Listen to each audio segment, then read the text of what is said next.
안녕하세요. 정성호TV의 정성호입니다.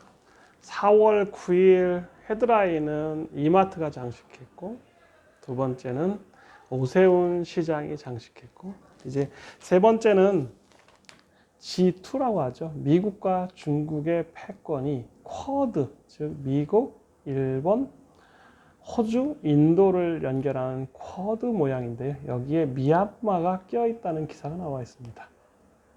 미얀마가 지금 유혈 사태라고 해야 되나요? 군부의 쿠데타로 인해서 조금 뉴스 메이커입니다.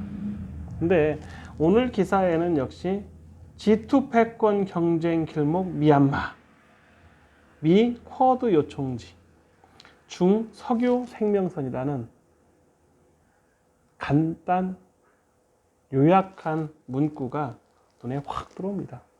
즉 중국은 이러한 미국의 쿼드 또는 미국 팽창주의를 막기 위해서 또는 자국의 원유와 가스관을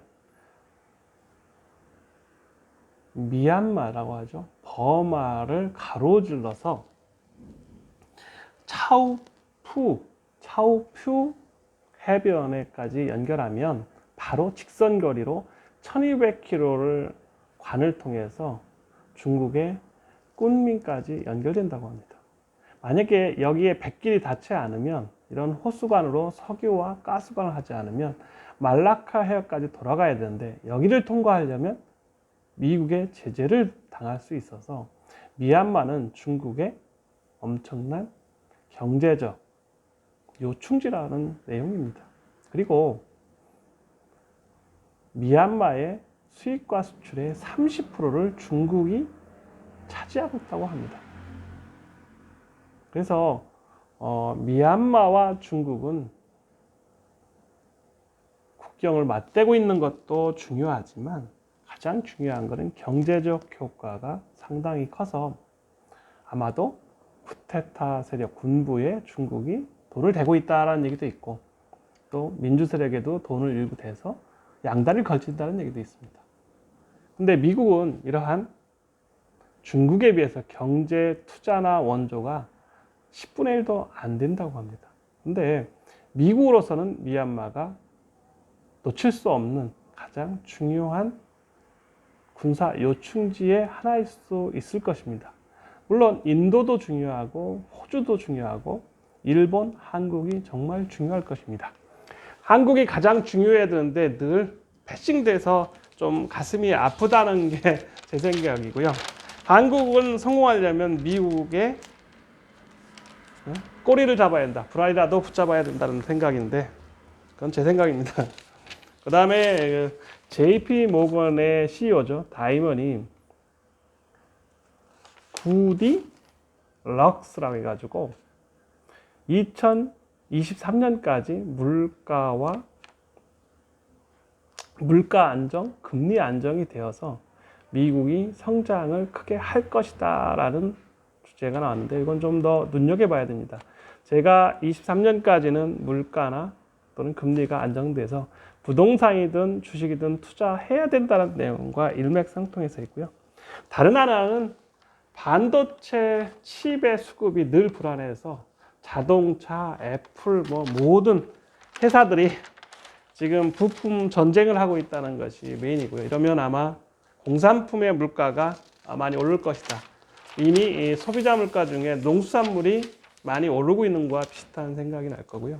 또 다른 하나는 이러한 GS가 미래 먹거리로서 VC라고 하죠. 벤처 캐피탈에 투자해서 6개 기업에 지원을 한다라는 얘기인데, 앞으로 이러한 대기업들은 LG전자도 1조 5천억, 현대, 삼성, 모든 대기업이든 중견기업이든 아마도 파트너십으로 VC, 벤처에 투자를 할 것입니다.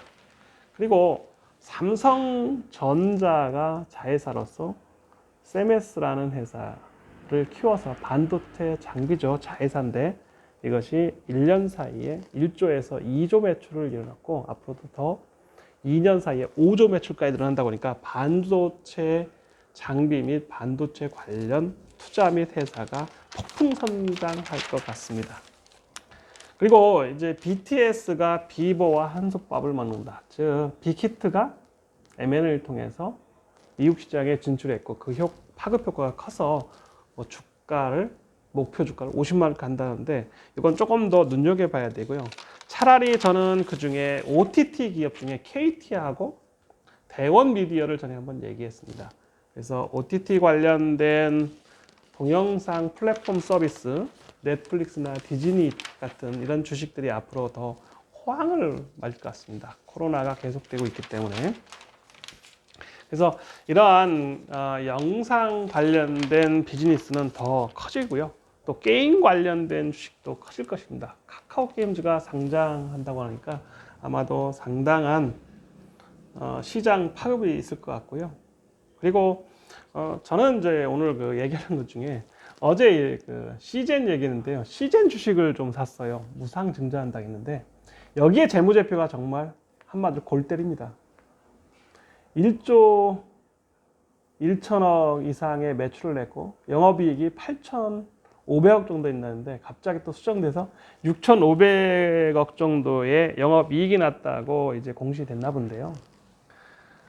이 골 때린다는 게 뭐냐면 1조 매출에 8천억, 2천억은 뭐 임금 주고 판공비죠. 영업비, 판매 관리비에 쓰고 남은 돈일 텐데 이게 영업이익일 텐데 엄청난 수익을 내고 있습니다. 그런데 주가는 30만 원 이상 가다가 지금 11, 2만 원 하다가 어제 갑자기 무상증자 한다니까 17만 원, 16만 원 왔다 갔다 하고 있습니다. 저는 이게 좀 꽁수가 남아있다고 생각하는데요. 제가 재무제표를 보면서 깜짝 놀란 게 뭐냐면 이렇게 좋은 바이오 기업이 주식값이 너무 떨어져 있고 전혀 현실과 맞지 않는다고 했습니다. 근데 이제 그 해답을 오늘 알았습니다. 어제 알았습니다. 무상증자라는 거였죠. 왜? 최대 지분을 가지고 있는 회장님이 아니면 일가 친척이 더 많은 지분을 확보할 수 있는 꽁수가 무상증자이고 세금도 절세하고 주식수도 늘리고 일반인은 주식을 갖고 있어도 무상증자 아닌 이상은 유상증자였다면 참여하려면 돈을 내야 되기 때문에 이것도 만만치 않습니다. 근데 주가가 떨어진 상태에서 무상증자를 하면 자식한테도 무상증여가 되는 거고 또 세금도 절약하는 겁니다. 그래서 일거 한 3등, 1타 쌍피 이상의 좋은 아이디어가 아마 시젠의 무상증자라고 해서 나왔는데요. 저도 조그맣게나마 한번 사봤습니다. 이게 너무 좋은 회사라서 앞으로 무상증자가 끝나고 이제 주식을 무상증자 배정을 받으면 주가는 천정부지로 오를 것입니다. 그래서 시젠의 주식을 좀 더 눈여겨보고 사야 된다라고 강조하고 싶고요. 그리고 이제 우리나라의 그 글로벌 기업화되고 있어서 주식값이 너무 저평가되어 있다라는 것이 제 생각인데요. 2019년에는 해외 주식을 2조 정도밖에 투자 안 했고요. 또 2018년 우리나라가 가장 많이 주식 열풍이 났을 때까지가 20조, 국내에 20조밖에 안 됐는데요. 이런 개인들이 지금 60조를 투자하고 있고 또 해외에 20조를 투자하고 있습니다. 총 80조의 돈이 주식에 투자되고 있는데요. 이게 엄청난 규모입니다. 그래서 여신으로 이 은행이 약 1,400조의 대출을 통해서 800조가 담보대출, 700조가 그냥 신용대출인데요. 어쨌거나 신용이든 담보든 돈을 끌어모은 개인이 약 80조, 즉 10분의 1 이상을 주식에 투자한다는 것은 놀라운 사실입니다. 그래서 앞으로도 이러한 풍부한 유동성 때문에 주식을 좀 더 눈여겨보고 부동산을 눈여겨봐서 좋은 회사에 투자하는 것이 좋다라고 저는 생각합니다. 그래서 오늘은 이러한 그 시젠 얘기가 마지막이었는데요. 어제 시젠, 오늘 또 시젠이었는데 그리고 이제 대원 미디어 아까 얘기한 대로 OTT 기업 KT가 디즈니와 손잡고 영상 플랫폼뿐만 아니고 시장 점유율을 높이기 위해서 가격을 다운시키고 디즈니가 현금 배당 대신에 투자를 더 하겠다는 건데 이건 좋은 생각 같습니다. KT 역시 많은 가입자를 시장 점유율을 높여서 시장 친화화가 된다면 아마도 OTT 관련된 주가는 더 오를 것입니다. 대원 미디어가 한 달 사이에 2.5% 올랐다는 게 하나의 반증이고요. 오늘은 다음번에 한번 얘기할 텐데 효성 첨단 소재 또는 효성 그룹 관련된 얘기도 좀 더 다음에 할 겁니다. 아마도 탄소나 탄소 배출 저감이나 아니면 수소와 관련된 에너지와 관련돼서 이런 섬유 산업 특수 소재가 뜨고 있다는 얘기를 할 텐데요. 이건 다음번에 하겠습니다. 감사합니다.